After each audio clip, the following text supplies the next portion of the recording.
cerita kali ini, Mimin sarankan untuk tonton cerita sebelumnya agar lebih memahami jalan ceritanya. Selamat mendengarkan. Tang Wulin menepuk punggung Xie Xie dengan ringan. Gu Yue, bagaimanapun, duduk di posisi yang sama, menatap ke depan pada Xie Xie yang menangis. Matanya sepertinya dipenuhi sesuatu. Hei, jangan menangis. Aku akan menarik kembali kata-kataku dan membiarkanmu memperlakukanku hari ini. Gu Yue menendang Xie Xie. Xie Xie mengangkat kepalanya dan menyeka air matanya dengan lengan bajunya.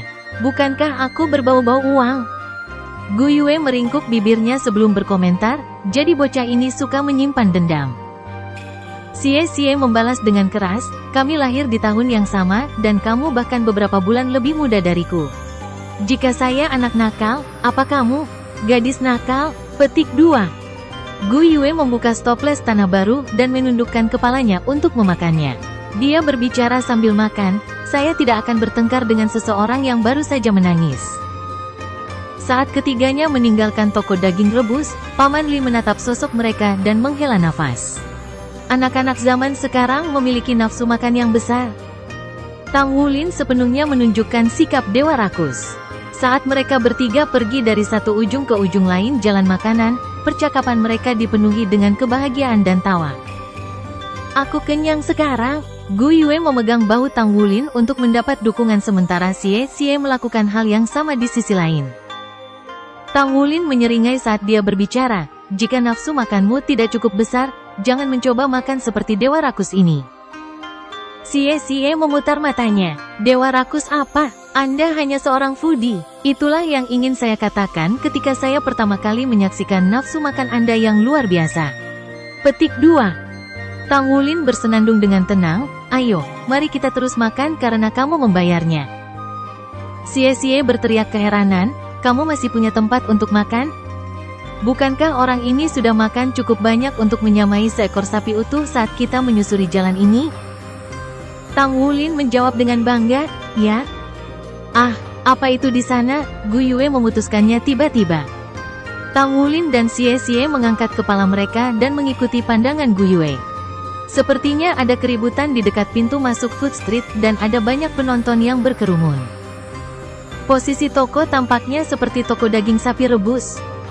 Ayo pergi dan lihat. Xie Xie tidak bisa diganggu untuk bertengkar dengan Tang Wulin, jadi dia cepat-cepat lari. Tang Wulin dan Gu Yue hanya bisa mengikutinya. Kalian tidak boleh bertingkah seperti ini. Tidak semuanya. Ini adalah cara saya mencari nafkah. Sebelum mereka mendekat, mereka bertiga sudah bisa mendengar suara Paman Li. Xie Xie berada di depan dan dengan demikian dapat dengan cepat menerobos kerumunan. Meja masak di samping pintu masuk toko daging rebus telah terbalik. Kaldu daging sapi mengalir keluar dari toples-toples pecah yang tak terhitung jumlahnya yang tergeletak di tanah. Aroma uap yang berasal dari daging hanya menambah kekacauan. Paman Li terbaring pingsan di ambang pintu toko. Dia mengeluarkan darah dari sudut mulutnya dan memiliki mata yang bengkak, yang hanya menyebabkan ekspresi kesedihan dan kemarahan di wajahnya. Tiga pria kekar berdiri di depan pintu toko. Pemimpin dari trio ini adalah seorang pria botak, bertelanjang dada meskipun cuaca dingin, memamerkan tato naga di lengannya. Dua lainnya juga cukup tinggi, dan jelas terlihat jahat dari tampilan cemberut mereka. Yang bermarga Li, orang bijak tunduk pada keadaannya. Tidak ada orang di jalan ini yang berani untuk tidak menyerahkan uang biaya perlindungan, namun Anda selalu datang dengan segala macam alasan. Mungkinkah aku, Guanglong 1, perlu mengemis? Apakah kami perlu mengirim seseorang secara khusus setiap hari untuk mengumpulkan sedikit uang? Jika bukan karena daging rebusmu cukup enak, ayah di sini pasti sudah membuangmu. Jadi berhentilah bicara yang tidak masuk akal dan serahkan uangnya hari ini. Jika tidak, maka Anda bisa melupakan tentang membuka toko Anda di sini di masa mendatang. Pria botak itu menatap dingin dan suram pada Paman Li saat dia berbicara. Meskipun kerumunan besar, tidak ada satu orang pun yang berani campur tangan. Kakak Guanglong, sebenarnya bukan karena saya menolak membayar biaya perlindungan. Hanya saja istri saya sakit parah dan saya menggunakan sedikit uang yang saya hasilkan setiap hari untuk membawanya ke dokter. Tapi Anda benar-benar menghancurkan bisnis saya. Sekarang istriku tidak akan bisa hidup lebih lama lagi. Ketika tiba waktunya, saya tidak akan hidup lebih lama lagi. Petik 2. Guanglong tertawa terbahak-bahak. Baiklah kalau begitu, mencoba mengancamku dengan hidupmu. Apa menurutmu ayah ini peduli dengan hidup murahanmu? Bahkan jika kamu mati, aku bisa mengganti kamu dengan orang lain dan aku akan dibayar semua sama. Jika Anda tidak bisa membayar, kalahkanlah. Jangan menempati ruang ini. Saat dia berbicara, dia mengambil langkah ke depan dan menendang meja dapur, membalikkannya. Dalam sekejap, semua toples daging sapi rebus di atasnya berserakan di tanah. Paman Li dengan sedih menangis, Guanglong, aku akan mempertaruhkan segalanya untuk melawanmu. Paman Li memanjat dengan susah payah, lalu menundukkan kepala dan menyerang Guanglong. Guanglong mengeluarkan satu tawa jahat sebelum mengangkat kakinya dan menendang Paman Li, membuatnya terjatuh. Bertengkar dengan hidupmu? Di depan ayah ini, Anda bahkan tidak memiliki kualifikasi untuk bertarung dengan hidup Anda. Jangan lupa bahwa ayah ini adalah master jiwa. Petik 2. Jadi, hanya karena Anda seorang master jiwa, Anda berhak menindas orang? Sebuah suara dengan marah menegur dari sela-sela saat trio Tang Wulin melewati kerumunan. Xie dengan cepat bergegas ke sisi Paman Li dan mendukungnya. Guanglong disambut dengan tatapan marah Tang Wulin. Guanglong tertegun sejenak, sebelum dia mulai tertawa terbahak-bahak saat melihat anak ini. Jalan ini benar-benar tidak ada yang tersisa. Bahkan seorang anak kecil berani menghalangi jalanku. Dia benar-benar anak sapi yang tidak tahu bagaimana harus takut pada harimau. Kalahkan itu, ayah ini tidak suka memukul anak-anak. Petik 2. Tang Wulin dilahirkan dalam keluarga biasa. Baginya, dia menganggap gagasan tentang penindas yang kuat yang lemah sama sekali tidak dapat diterima. Dia mendekati Guanglong dengan langkah besar dan berkata, bagaimana kamu bisa memperlakukan Paman Li seperti ini? Apa kamu manusia? Petik 2. Guanglong menjawab dengan mendengus dingin, bisakah kebaikan dimakan? Dia melakukan ini untuk menafkahi istrinya, mungkinkah saya tidak perlu menafkahi ibu saya? Persetan dengan jujur, cepat dan pergilah anak nakal, jangan tunda bisnis saya lagi. Petik 2. Dia mengangkat tangan saat dia selesai berbicara, bergerak untuk mendorong bahu Tang Wulin. Sebuah cahaya melintas di mata Tang Wulin saat dia dengan ganas melemparkan pukulan ke telapak tangan yang mendekat.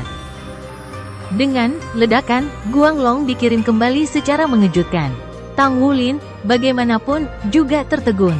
Orang ini telah tertangkap basah, namun dia mampu mengendalikan tubuhnya.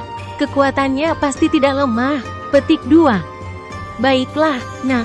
Sepertinya kamu benar-benar memiliki kekuatan. Guanglong merentangkan telapak tangannya yang besar sekali lagi, tetapi kali ini, dia bertujuan untuk meraih bahu Tang Wulin.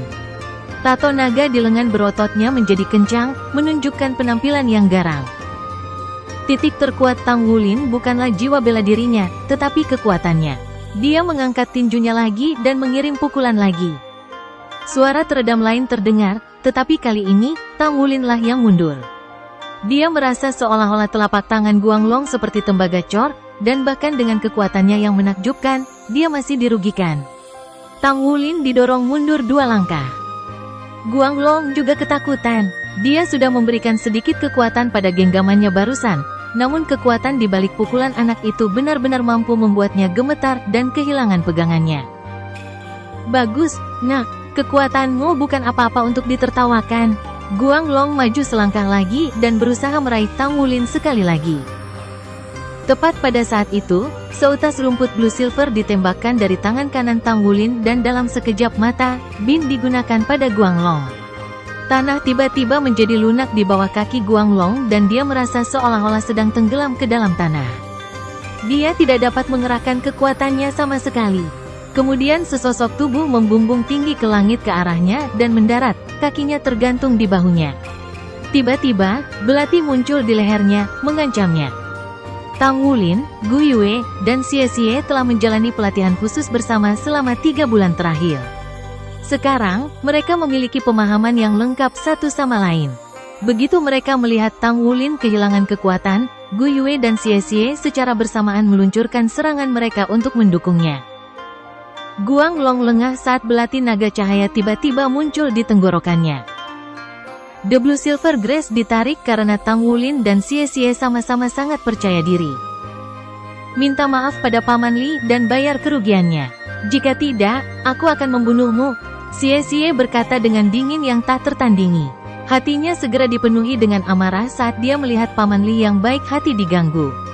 Guanglong tiba-tiba tertawa. Bocah kecil, jadi kau adalah master jiwa satu cincin. Apakah Anda pikir saya bisa mengendalikan jalan ini selama bertahun-tahun tanpa kemampuan apapun? Anda pikir saya bisa memungut biaya perlindungan seperti itu? Maka lakukanlah. Saya ingin melihat bagaimana Anda akan membunuh saya. Petik 2. Xie tercengang. Di usianya, dia masih belum bisa memahami sesuatu seperti tidak takut menghadapi kematian. Ketika dia mengancam musuh sebelumnya, dia dengan cepat berkompromi. Belati naga cahaya menekan leher Guanglong, tapi Xie masih ragu-ragu memikirkan untuk membunuh seseorang. Meskipun demikian, kebenciannya pada Guanglong telah membuatnya tidak bisa berpikir jernih. Ketika dia menekan belati naga cahaya ke leher Guanglong, Xie menemukan bahwa lehernya sebenarnya sangat keras. Belati naga cahaya miliknya tidak dapat memotong lebih jauh. Hati-hati, Tang Wulin mengingatkannya tepat pada saat Gu Yue menembakkan bola api ke arah Guanglong. Tangan kanan Guanglong dipukul dengan keras, dan ledakan yang dihasilkan memisahkannya dari Xie. Saat ini terjadi, dua cincin cemerlang muncul di bawah kaki Guanglong. Yang mengejutkan, dia memiliki dua cincin jiwa, satu putih, kuning lainnya. Kulit telanjangnya menjadi kilau logam dan sisik logam menonjol keluar dari lehernya satu demi satu. Xie mundur dari jangkauan pukulan Guanglong, hanya untuk melihat aura kuat meledak keluar dari tubuh Guanglong. Dua dering, seorang Grandmaster jiwa. Kekuatan orang ini benar-benar melampaui peringkat 20 dan dia adalah Grandmaster jiwa 2 cincin. Setelah munculnya cincin jiwa ini, tubuh Guanglong berkembang menjadi satu lingkaran. Ototnya tumbuh ke tingkat yang menggelikan, dan sisik itu sekarang membuatnya terlihat seperti dia memiliki kulit abu-abu logam. Penampilannya menjadi jauh lebih ganas. Aku tidak pernah menyangka kalian akan menjadi Soul Master juga. Pantas saja Anda berani ikut campur dalam bisnis saya. Sepertinya aku harus membiarkanmu menyaksikan betapa kuatnya ayah ini. Saat dia berbicara, dia dengan kasar menginjak dengan kaki kanannya, meluncurkan dirinya ke arah Tang Wulin. Wulin, hati-hati, Gu Yue berteriak kaget. Cahaya memancar dari tangannya saat dia mencoba mengendalikan tanah di bawah Guanglong. Namun, setelah Guanglong melepaskan jiwa bela dirinya, seluruh esensi tubuhnya telah mengalami perubahan kualitatif yang membuatnya jauh lebih menakutkan. Dia dengan mudah membebaskan diri dari rawa yang muncul di bawah kakinya. Ketika Gu Yue melepaskan serangan elemen di tubuhnya, kulitnya yang keras mampu bertahan melawannya dengan mudah yang sama. Apakah jiwa bela diri orang ini sebenarnya eksistensi yang kuat? Dia seharusnya tidak sederhana, hanya jiwa Grandmaster.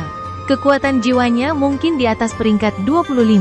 Petik 2. Guanglong saat ini menggunakan keterampilan jiwa pertamanya, tubuh lapis baja, untuk memblokir serangan Gu Yue.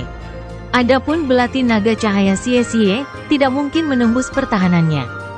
Itu 1 lawan 3, namun kekuatannya benar-benar menekan trio Tang Wulin. Tang Wulin saat ini tampak tenang, lebih tenang dari yang disarankan usianya. Dia tahu dia tidak bisa mundur, kalau tidak dia akan membahayakan Gu Yue. Dalam kelompok mereka yang terdiri dari 3 orang, Wu Zhangkong telah menyatakan bahwa tanggung jawab terpenting Tang Wulin dalam tim mereka adalah bertindak sebagai pelopor. 2 tosan Refined Tungsten Hammer miliknya muncul di tangannya yang gemetar. Jika dia tidak bisa mundur, maka dia akan maju. Dia menghadapi langsung Guanglong dan menyerang. Palu tungsten terayun saat tinju Guanglong menghantam. Bang! Suara gemuruh logam yang bertabrakan membuat penonton berteriak ketakutan. Banyak dari mereka menutupi telinga mereka dan jatuh ke belakang. Kulit Tang Wulin memucat saat dia terus mundur 7 atau 8 langkah. Setelah melepaskan jiwa bela dirinya, kekuatan Guanglong menjadi lebih tirani. Sangat menakutkan, bahkan dengan bantuan palu tungsten miliknya, Tang Wulin masih terhalang. Xie sudah bergegas dan menebaskan belati naga cahaya ke punggung Guanglong. Guanglong bahkan tidak berbalik dan membiarkannya menyerang. Ketika belati naga cahaya menghantam Guanglong, yang tersisa hanyalah beberapa goresan putih. Itu bahkan belum bisa menembus kulitnya. Gu Yue mengangkat tangannya dengan ekspresi muram. Api berkedip di tangan kanannya, sementara lampu hijau bertahan di tangan kirinya. Dia perlahan-lahan menyatukan tangannya dan segera, tornado berwarna hijau dan merah mulai bertiup ke arah Guanglong. Ini adalah teknik fusi yang terdiri dari api dan angin yang sekarang mampu dia lakukan. Guanglong ingin terus menyerang Tang Wulin, tetapi dia tiba-tiba merasa lesu saat retakan mulai muncul di kulitnya. Bilah angin yang berkobar dengan panik memotong tubuhnya. Ho, Guanglong meraung saat dia tiba-tiba menggunakan kedua tinjunya untuk meninju perutnya sendiri. Cincin jiwa kuningnya menyala, melepaskan keterampilan jiwa 100 tahunnya. Lapisan perak samar muncul di atas tubuh abu-abu logamnya sementara matanya bersinar dengan cahaya keperakan. Tubuh mengembang sekali lagi, fluktuasi kekuatan jiwa yang kuat melonjak darinya. Telapak tangannya tumbuh lebih besar, dan sendi jarinya menonjol lebih jauh, melahirkan cakar yang panjangnya melebihi 8 cm. Keterampilan jiwa kedua, tubuh naga lapis baja. Guanglong memiliki jiwa bela diri yang cukup baik, naga lapis baja. Karena kemiskinannya, bagaimanapun, dia belum bisa mendapatkan roh sampai dia berumur lebih dari 18 tahun. Oleh karena itu dia telah melewatkan periode kultivasi terbaik dalam hidup seseorang. Ini adalah akar penyebab dari sifat sinisnya. Setelah itu, dia baru saja bisa naik ke peringkat jiwa Grandmaster dan bisa mendapatkan jiwa roh kedua. Tetapi karena sulitnya menaikkan pangkat seseorang seiring bertambahnya usia, dia mulai menggunakan cara untuk menghasilkan uang ini.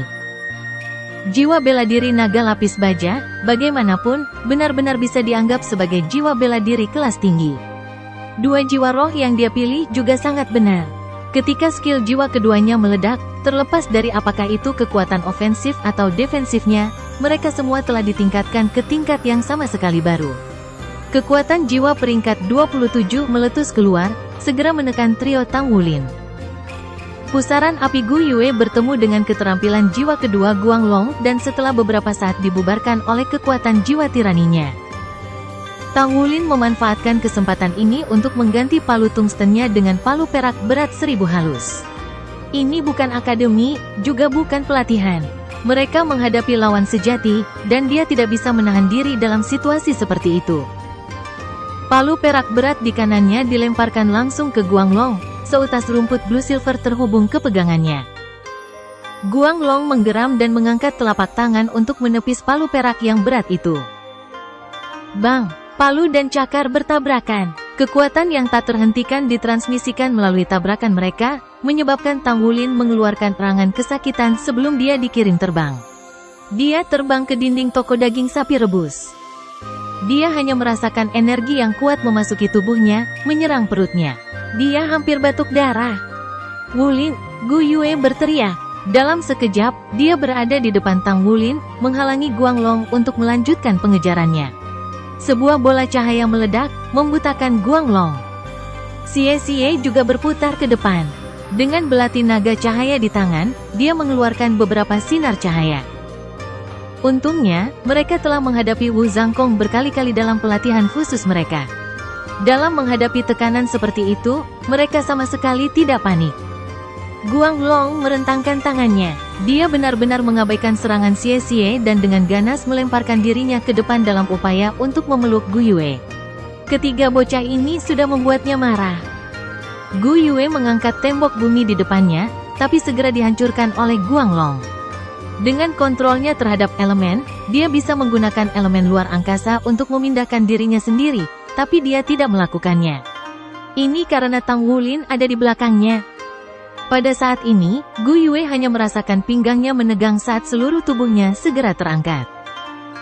Dua lengan yang kuat memegangi pinggangnya.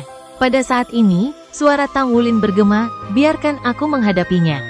Wajah Gu Yue sedikit memerah tetapi Tang Wulin sudah melakukan konstruksi.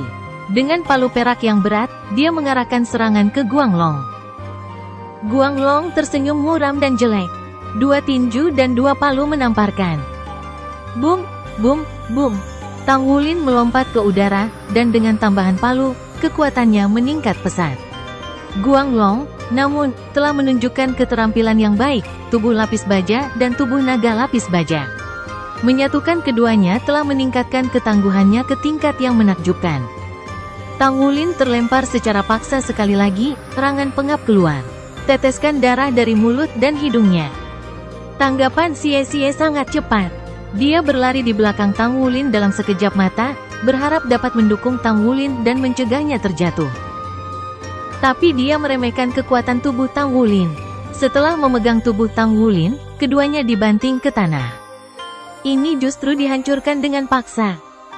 Guanglong bahunya enggan, tapi tidak terus mengejar Tang Wulin.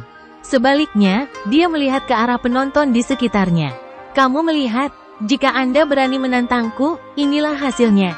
Meskipun anak-anak ini adalah Soul Master, sama sekali tidak ada yang cocok untuk ayah ini. Siapapun yang berani menantangku, waspadalah terhadap cakar naga lapis baja ayah ini yang mencabik-cabikmu. Petik 2. Sangat menyakitkan, Xie, belati naga cahaya Anda menikam saya. Tang Wulin, yang jatuh ke tanah, melolong kesakitan. Xie, yang awalnya mencoba untuk mendukungnya, didorong oleh kekuatan yang sangat besar dan sama sekali tidak mampu mengendalikan belati naga cahaya dalam genggamannya. Itu telah menyembunyikan punggung Tang Wulin. Maafkan saya, itu bukan niat saya. Xie juga jatuh ke tanah karena berantakan. Gu Yue mempersiapkan elemen airnya terlebih dahulu untuk menyembuhkan mereka berdua. Namun, setelah mencapai Tang Wulin, dia menemukan energi aneh yang keluar dari tubuhnya.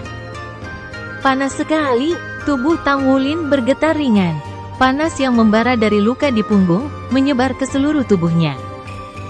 Sensasi terbakar yang familiar sejak dulu muncul kembali, mengalir dari tulang ekornya, ke seluruh tubuh dan menuju otaknya.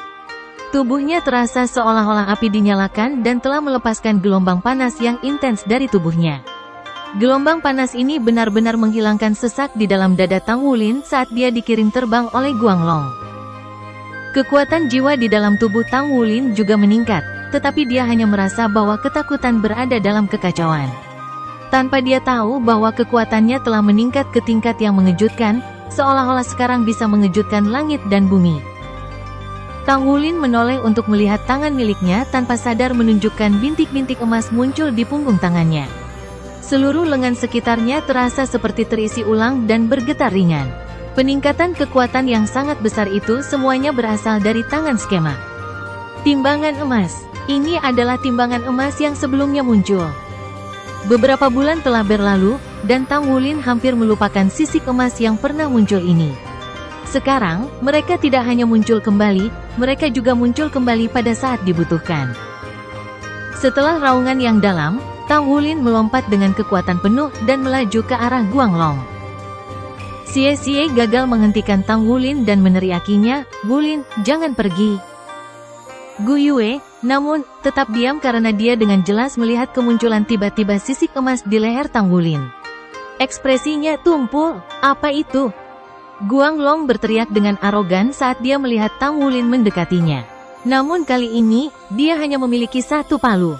Guanglong berteriak padanya, "Pang, kamu cukup tangguh bukan? Jika Anda bukan anak kecil, ayah ini pasti sudah meremas Anda sampai mati." Setelah membuat pernyataan ini, dia menamparkan palu perak berat Tang Wulin yang masuk. Pada saat ini, namun, hampir seketika, Guanglong merasakan getaran dari dalam tubuhnya. Dia sekarang dengan jelas melihat kilau emas di mata Tang Wulin. Cahaya keemasan bersinar, murid Tang Wulin berubah menjadi sepasang celah es, dan perasaan yang tidak bisa dipahami menguasai tubuh Guanglong, menyebabkannya lemas. Bang! Tubuh besar Guanglong dihancurkan. Penonton di sekitarnya dengan jelas mendengar tulang di lengan patah. Kedua orang Guanglong berusaha sekuat tenaga untuk menangkapnya saat dia jatuh, tapi gagal dan menabrak tumpukan di sampingnya, seperti yang terjadi pada Xie beberapa waktu lalu. Tang Wulin melihat lengannya yang kaku dengan kaget. Pada saat itu, sisik emas telah menyebar ke pergelangan tangan juga, dan cakar telah muncul. Seluruh topiknya membawa sensasi mendidih padanya. Dibandingkan dengan kejadian sebelumnya, dia memiliki pengalaman yang lebih jelas kali ini. Dia bisa dengan jelas merasakan kekuatan kedamaian berkurang dengan kecepatan yang mengejutkan. "Cepat lepaskan," dia berdoa di dalam hatinya. Adegan aneh muncul. Sisik emas bercahaya yang baru saja tumbuh di lengan meredup karena dengan cepat berubah menjadi titik cahaya sebelum menghilang dari lengan. Panas di dalam tubuhnya juga telah membaik. Seluruh proses penampilan sisik emasnya hingga penghapusan sisik ini dengan sengaja hanya berlangsung sedikit lebih dari 10 detik, tetapi Tang Wulin seolah merasa kekuatan ketakutan telah habis dengan cepat. Satu-satunya hal yang dilakukannya dengan lebih baik daripada pengalaman terakhir adalah bahwa dia tidak pingsan karena terlalu banyak menggunakan kekuatan jiwa.